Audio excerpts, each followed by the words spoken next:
Thank you for joining us again tonight. We're continuing on in Genesis 18. Here, Abraham has been circumcised in all of his house. He is recovering from that surgery, and three visitors show up, two angels and the Lord himself. Abraham gets up from his tent in the heat of the day, welcomes the visitors in, washes their feet, runs and gets a calf, and he starts serving them dinner. He has Sarah start making bread, and it's unleavened bread. Folks, all this seems to have some hints towards what's going to happen on the last night when God's going to bring his children out of Egypt. It's like almost a Passover supper.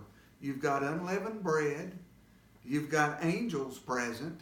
There's going to be destruction of Sodom and Gomorrah, just as there was destruction with the last judgment and killed the firstborn of every person that didn't have the blood over the door when they left Egypt at the first Passover.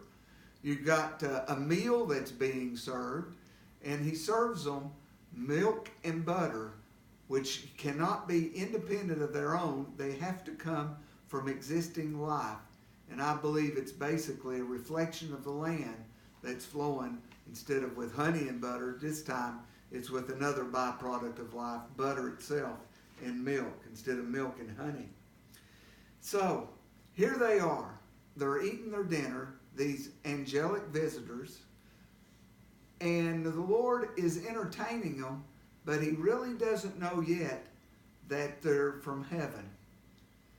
And as he's sitting there, they start this conversation up. And the Lord asks, "Where's Sarah, your wife?" And he goes on to say, "I'm certainly to return unto thee according to the time of life, and lo, Sarah thy wife shall have a son."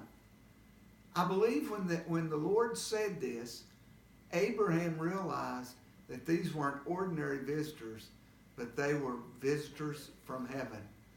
And I believe this is the first time that Abraham understood that this was the Lord God himself that was visiting with Abraham.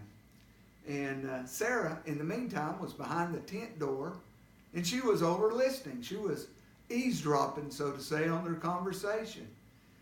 And when the Lord said that this time next year she's going to have a baby, she started laughing in disbelief, laughing and wondering about how could this thing be. And the Lord said something very interesting in Genesis 18 and 14. And he said, "Is there anything too hard for the Lord?" Now, folks, you may be facing some impossible situations.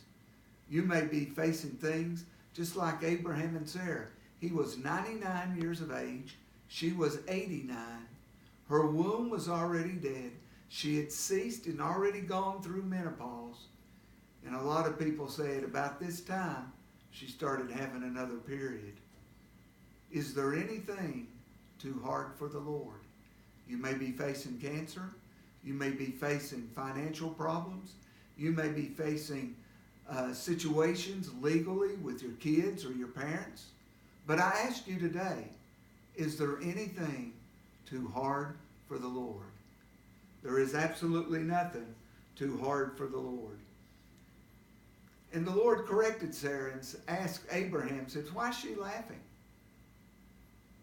And he said, "Surely I will do basically what I said I will do."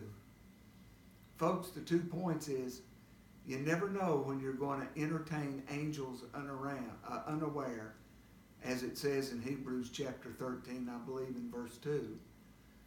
But also, the question is tonight, is there anything too hard for the Lord?